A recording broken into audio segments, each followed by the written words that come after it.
रविश कुमार, बेशरम रंग की दीपिका ने गौरव के क्षण की घोषणा कर दी। ऑस्कर में तेलुगु फिल्म आरआर का एक गाना पुरस्कृत हुआ है, नाटू नाटू। सीबीआई और ईडी को इससे सबक सीखने की ज़रूरत है और ओरिजिनल होने की बहुत ज़रूरत है। इन दोनों पर आरोप लगते रहे हैं कि केंद्र सरकार के इशारे पर ये दोनों एजेंसियां विपक्ष के दफ्तरों में, उनके रिश्तेदारों के घरों में नाटू नाटू करती रहती हैं। इसलिए दोनों एजेंसियों के प्रमुखों को इसका गाना सुनना चाहिए और अपने दम पर काम करके दिखाना चाहिए। कभी कभी मेघालय, कभी कभी कर्नाटका, मध्य प्रदेश और अदानी समूह के दफ्तरों में भी चले जाना चाहिए, ताकि लगे कि हमारी जांच एजेंसियां भी ओरिजिनल है, नाटू नाटू की तरह। मौलिकता के लिए इस गाने को इनाम मिला है। ये बहुत बड़ी बात है। ये बहुत बड़ी बात है कि इस गाने को मौलिकता के लिए, ओरिजिनल होने के लिए बेस्ट गाने का अवार्ड मिला है ऑस्कर में। सीबीआई और ईडी को अब समझने की ज़रूरत है कि किसी दूसरे के इशारे पर नाचो नाचो अब बंद कर देना चाहिए और विश्वसनीयता हासिल करने के लिए सबसे पहला काम है कि सूत्रों के हवाले से की जा रही रिपोर्टिंग पर लगाम लगानी चाहिए। इस पर उनका बस नहीं है, लेकिन जब भी सूत्रों के हवाले से कोई दावे किए जा रहे हैं तब ईडी और सीबीआई को आगे आकर सही तथ्यों की जानकारी देनी चाहिए। और जब इतना बड़ा छापा पड़ रहा है तो कम से कम प्रेस रिलीज जारी कर, प्रेस कॉन्फ्रेंस कर ये बताना चाहिए कि क्या क्या हुआ है, ताकि हमारे आपके पास जवाबदेही की वो आवाज़ सुरक्षित रहे जिसमें ये दावा किया गया है, और अदालतों में हम उसकी जांच कर सकें कि जो दावा किया गया है उसे साबित करने के लिए किस तरह के सबूत जमा किए गए हैं। अब एक सूत्र है, एक पत्रकार का एक सूत्र से संपर्क हो सकता है, लेकिन ये कैसा सूत्र है जिससे सारे पत्रकारों के संपर्क हैं और सारे चैनलों पर करीब करीब एक जैसी खबरें चलती हैं सूत्रों के हवाले से और सारी डिटेल के साथ चलती है। जबकि ईडी या सीबीआई कई बार पूरी तरह से प्रेस कॉन्फ्रेंस भी नहीं करती है, बताती भी नहीं है कि क्या मिला है, नहीं मिला है। इसलिए इनकी जवाबदेही तय करने का वक्त आ गया है। सूत्र जो संपादक बने हुए हैं उनसे सावधान रहने का वक्त आया है। पिछले दिनों लालू प्रसाद यादव और उनकी बेटियों के यहाँ छापे पड़े, 24 ठिकानों पर छापे पड़े। तेजस्वी यादव और उनकी गर्भवती पत्नी के यहाँ भी छापा पड़ा। यह खबर सार्वजनिक थी क्योंकि इनके घरों के बाहर कैमरे लगे थे। तब कोई तुक ही नहीं बनता कि छापे में क्या मिला इसकी सूचना सूत्रों के हवाले से दी जाए या ट्वीट में 2-4 लाइन लिखकर दी जाए। ऐसा लगता है कि कोई खास तरह से कवरेज करवाना चाहता है। इनके पास ठोस सबूत नहीं है, इसलिए सामने नहीं आना चाहते हैं। तो समय आ गया है कि ऐसे छापों के वक्त सभी जानकारी रखने वाले सूत्र महोदय को सामने लाया जाए और उन्हें मीडिया और देश की जनता के सामने हाजिर किया जाए। जिस तरह से राष्ट्रीय जनता दल अपने ट्विटर हैंडल से जांच एजेंसियों के दावों को, मीडिया की रिपोर्ट में किए गए दावों को रिजेक्ट कर रहा है, चुनौती दे रहा है, उसके बाद भी अगर ये जांच एजेंसियां सामने आकर सही तथ्य नहीं रखती हैं या उन तथ्यों की पुष्टि नहीं करती हैं तो ये बहुत दुखद है। क्या कर सकते हैं? जिस घटना का इतना मीडिया कवरेज हुआ है या करवाया गया है कि छापे के समय ये मिल गया, वो मिल गया, वो कितना सही है हम सबको जानने का हक है। अदालतों में ये मामला बहुत लंबा चलता है, कई साल लग जाते हैं। जिस मामले में छापे पड़े हैं वो मामला खुद 2017 में प्रकाश में आया था और अभी तक छापे वगैरह वगैरह में ही सारी बातें और ख़बरों में ही सारी बातें घूम रही हैं। 11 मार्च की शाम ईडी ने ट्वीट किया कि ज़मीन के बदले नौकरी घोटाले के संदर्भ में 24 ठिकानों पर छापे मारे गए हैं। 1 करोड़ की राशि मिली है, $1900 की विदेशी मुद्रा मिली है, 540 ग्राम सोने का सिक्का मिला है और 1.5 किलो के जेवर मिले हैं। और इन छापों से अवैध तरीके से कमाई गई करीब 600 करोड़ की संपत्ति का अब तक पता चला है। ईडी के इस ट्वीट में बहुत कम जानकारी है। मतलब इस ट्वीट से पता नहीं चलता कि 24 ठिकानों पर छापे पड़े हैं तो 1 करोड़ कैश कहां कहां से मिला, कितना कितना मिला, किस बेटी के घर से कितना मिला और इसका संबंध ज़मीन के बदले नौकरी घोटाले से कैसे है।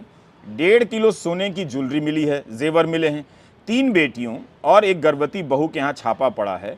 तो ये ज्वेलरी, ये जो जेवरात हैं, क्या बहुत ज़्यादा हैं और ये किसके हैं, किसके कितने हैं?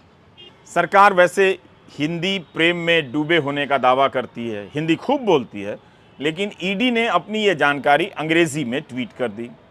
ये हिंदी में भी सूचना दी जा सकती थी ताकि अनुवाद में किसी से कोई गलती ना हो। इस बार राजद और तेजस्वी यादव ने ईडी को सार्वजनिक रूप से चुनौती दी है कि जो दावे किए जा रहे हैं उससे संबंधित जो भी पंचनामा बना है उसे सार्वजनिक कीजिए। कहीं भी छापा पड़ता है तो जिन चीज़ों को बरामद करने का दावा किया जाता है उनकी एक सूची बनती है और दोनों पक्ष उस पर दस्तखत करते हैं कि आप हमारे घर से ये चीज़ें लेकर जा रहे हैं। इसे पंचनामा कहते हैं। अब जब इतनी बातें हो रही हैं मीडिया में तो वो पंचनामा क्यों नहीं सार्वजनिक किया जाता है, या फिर जो ये सूत्र है उसे क्यों नहीं गुप्त रखा जाता है, ताकि वो सारी बातें मीडिया को ना बताता फिरे।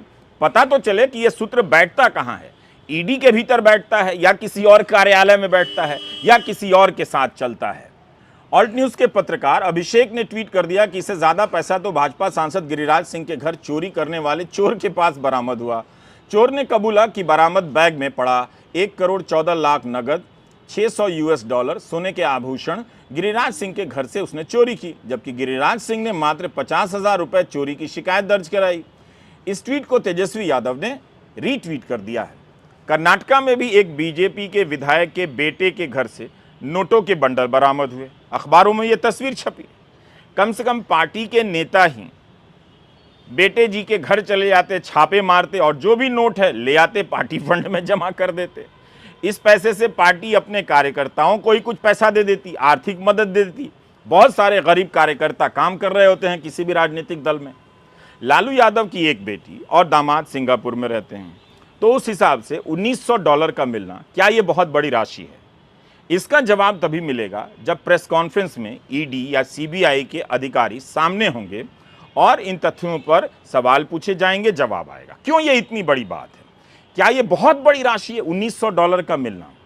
और इसका किस तरह से जमीन के बदले नौकरी घोटाले से संबंधित है? क्या लोग डॉलर में पैसा दे रहे थे, या जो पैसा कथित तौर पर देने का दावा किया जा रहा है उसे डॉलर में बदला जा रहा था? तो कहां से बदला जा रहा था? ये सारे सवाल हैं जिसके जवाब दिए जाने चाहिए। इसके बारे में भी कहीं कोई विस्तृत जानकारी नहीं है। ईडी के ट्वीट को समाचार एजेंसी एएनआई ट्वीट करती है और उसके ट्वीट को तेजस्वी यादव रीट्वीट करते हैं। लिखते हैं कि भाजपा सरकार द्वारा सूत्रों के हवाले से इधर उधर की भ्रामक अफवाह फैलाने अथवा खबर प्लांट करवाने के बजाय रेड के बाद हस्ताक्षर किए जाने वाले पंचनामे सीजर लिस्ट की सूची ही सार्वजनिक कर देनी चाहिए। अगर हम इसे सार्वजनिक कर देंगे तो इन बेचारे नेताओं की क्या इज्जत रहेगी? सोच लो। ये तेजस्वी लिख रहे हैं आगे कि याद करिए 2017 में भी कथित 8,000 करोड़ का लेन देन, हजारों करोड़ का मॉल, सैकड़ों संपत्तियां। अभी चंद महीने पहले गुरुग्राम में अरबों का व्हाइटलैंड कंपनी का अर्बन क्यूब मॉल भी मिला था। भाजपाई अब कथित 600 करोड़ का नया हिसाब लाने से पहले अपने सूत्रों को पुराने का तो हिसाब दे देते। राजद ने भी अपने ट्विटर हैंडल से ट्वीट किया है कि बीजेपी वाले अपने कथित फर्जी सूत्रों से सीजर लिस्ट सार्वजनिक नहीं करवाएंगे, क्योंकि ऐसा करने से ये लोग बेनकाब हो जाएंगे। तेजस्वी के इस ट्वीट के बाद अब पंचनामा सार्वजनिक कर देना चाहिए। वैसे ईडी के प्रमुख को सेवा विस्तार मिला है, इसे सुप्रीम कोर्ट में चुनौती दी गई है। कोर्ट के मित्र ने कहा है कि गैर कानूनी रूप से सेवा विस्तार दिया गया है।